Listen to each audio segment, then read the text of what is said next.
Assalamualaikum warahmatullahi wabarakatuh. Alhamdulillah. Wassalatu wassalamu ala rasulillah. Amma ba'd. Akhi ukhti rahimakallah. Mendengarkan sebuah cerita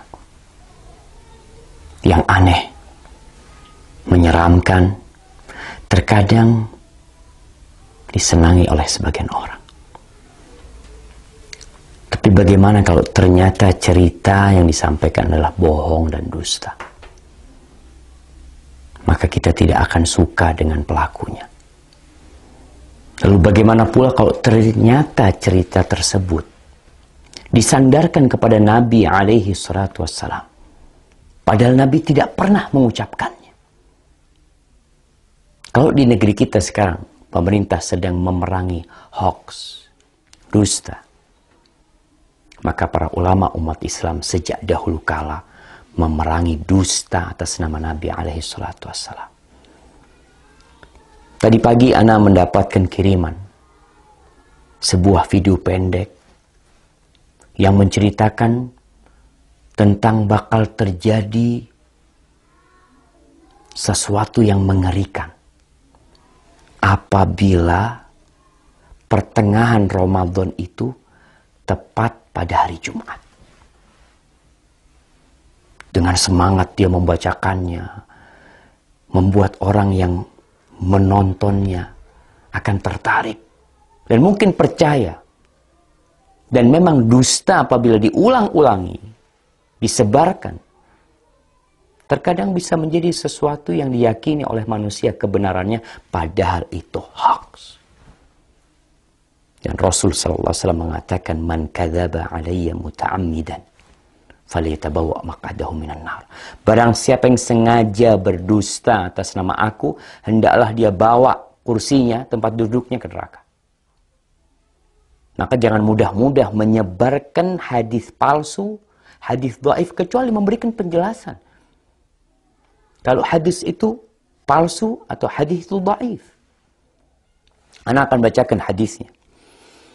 An Ibnu Mas'ud, dari Abdullah bin Mas'ud radhiyallahu taala anhu qala Rasulullah sallallahu alaihi wasallam, Rasulullah sallallahu alaihi wasallam bersabda, padahal Nabi tidak pernah menyabdakan hal ini. Idza kana sayhatun fi Ramadan fa innahu yakunu ma'ma'atun fi Syawal wa tamyizul qabail fi Dzil Qa'dah wa tasfikud dima' fi Dzil Hijjah والمحرم وما المحرم يقولها 3 مرات هيهات هيهات يقتل الناس فيه هرجا هرجا قلنا وما الصيحة يا رسول الله قال هذه في النصف من رمضان ليلة الجمعة فتكون هذه توقظ النائم وتقعد القائم وتخرج العواتق من خدورهن في ليلة جمعة في سنة كثيرة الزلزال والبرد فإذا وافق شهر رمضان في تلك السنة ليلة الجمعة فإذا صليتم الفجر من يوم الجمعة في النصف من رمضان فادخلوا بيوتكم وأغلقوا أبوابكم وسدوا كوكم ودثروا أنفسكم وسدوا آذانكم فإذا أحسستم بالصيحة فخروا لله سجدا وقال سبحان القدوس ربنا القدوس فإن من فعل ذلك نجا ومن لم يفعل هلك. Jamaah rahimakumullah. Ramadan tahun ini, tanggal 15 Ramadan, insya Allah hari Jumat. Ini yang menyebabkan penyebar hadis ini.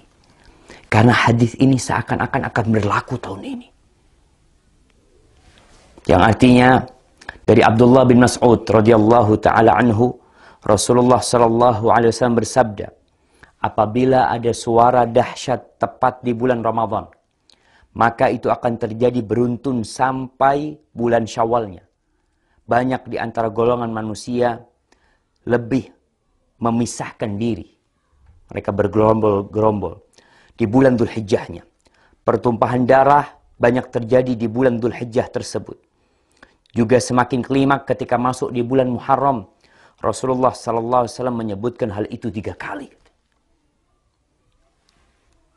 Apa yang harus kami lakukan di bulan Muharram?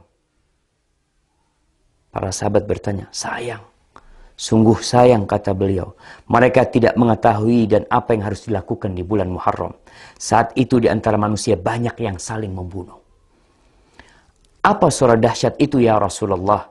Sahabat bertanya kepada Nabi SAW. Suara keras itu adalah mulai terjadi di pertengahan bulan Ramadan yang bertepatan di malam Jumat. Suara dahsyat itu mengagetkan orang-orang yang sedang tidur, menjatuhkan orang yang sedang berdiri. Segala benda terhempas jauh keluar dari tempatnya, atau para wanita yang masih gadis akan keluar dari kamar-kamarnya. Malam Jumat pertengahan Ramadan itu terjadi goncangan dahsyat dan cuaca sangat dingin. Banyak sekali terjadi gempa, banyak sekali yang seperti yang kita lihat lah, gempa di mana-mana mungkin. Kemudian apabila bulan Ramadan itu tepat di tahun itu, dan kalian sedang melaksanakan sholat subuh malam Jumat di pertengahan bulan Ramadan tersebut, masuklah ke dalam rumah, kuncilah pintunya, tutuplah kepala kalian, lindungi tubuh kalian, dan tutup telinga kalian. Apabila kalian merasakan suara dahsyat, bersyukurlah, sujud. Nih, ada sujud. Kita tahu sujud itu ada sujud syukur, sujud tilawah, kemudian ada sujud sahwi, ada sujud ketika sholat. Ini sujud ketika mendengar suara keras. Membaca Subhanal Quddus, Subhanal Quddus, Rabbunal Quddus. Karena sesungguhnya apabila kalian melakukan itu, niscaya selamat. Jika tidak, tentunya akan binasa. Ini tersebar jemaah di beberapa tulisan. Ini ambil dari beberapa tulisan yang ada di internet. Kemudian video itu juga telah tersebar, yang disebarkan oleh ya entah siapa yang menyebarkan hal itu, menyebarkan hoax. Kita lihat sekarang bagaimana hukum hadis ini. Para ulama menjelaskan hadzal hadis munkar la yasih. Hadis ini munkar, tidak benar. Al-Uqaili mengatakan laisa li hadzal hadis aslun min hadithi thiqah. Hadis ini enggak punya dasar dari perawi yang thiqah, wala min wajhin yathbut, dan enggak ada yang benar dalam hadis ini. Itu disebutkan dalam Ad-Du'afa Al-Kabir. Dan Ibnul Jauzi mengatakan hadis ini hadza haditsun maudhu. Hadis ini palsu atas nama Nabi SAW. Kemudian Syekh Albani mengatakan maudhu'un, hadis ini palsu, diriwayatkan oleh Nuaim bin Hammad dalam kitab Al-Fitan. Dan Al-Imam Al-Zahabi mengatakan qultu dha maudhu' wa maslama saqit matruk. Ini hadis palsu. Perawinya ada yang matruk, yang dituduh berdusta jamaah. Ditinggalkan. Lalu kita meriwayatkannya, menceritakannya kepada umat, menyebarkannya. Atas nama Nabi SAW. Nabi bersabda, padahal Nabi tidak pernah menyabdakan hal itu. Jamaah, ma min qaul. Tidak ada satu ucapan yang keluar, melainkan ada raqib, ada atid. Ma yalfidu min qaulin illa ladaihi raqibun atid. Akan ada yang mengawasi, mencatatnya. Tapi mungkin sebagian mengatakan, Ustaz kan boleh meriwayatkan hadis dhaif. Kan ada ulama yang berpendapat seperti itu. Kan ada khilaf di antara para ulama. Nah, Anda akan sebutkan para ulama yang membolehkan meriwayatkan hadis dhaif. Yang pertama, mereka mengatakan ini dalam fadailul a'mal, dalam fadilah beramal, bukan dalam menceritakan hal yang gaib, yang mana itu berkaitan dengan akidah seorang hamba nanti. Boleh mengamalkan hadis-hadis dhaif dalam fadailul a'mal dengan catatan 3. Yang pertama, hadisnya tidak terlalu dhaif. Kalau yang tadi palsu. Yang kedua, hadis ini masuk dalam kaidah umum sebenarnya. Yang ketiga, tidak boleh meyakini ketika mengamalkan bahwa itu dari Nabi SAW. Hanya orang ini hati-hati mengamalkannya.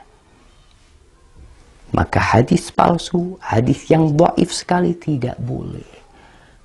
Kalau antum mau menyampaikan sebuah hadis yang dhaif, sampaikan kalau ini dhaif, kalau ini palsu, agar orang faham dan mereka tidak tertipu dengan apa yang kita sampaikan. Barakallahu fikum.